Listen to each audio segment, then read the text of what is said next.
ไม่ก็ของขาดสองกอกนะของเจ็บลิ้นยกลิ้นที่มาจากโคนเนี่ยนะในแต่กองแก่จุกแต่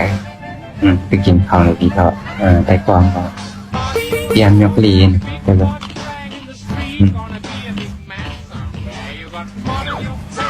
นะก็หมอตียกลิ้นแสบก่อนแรงมาก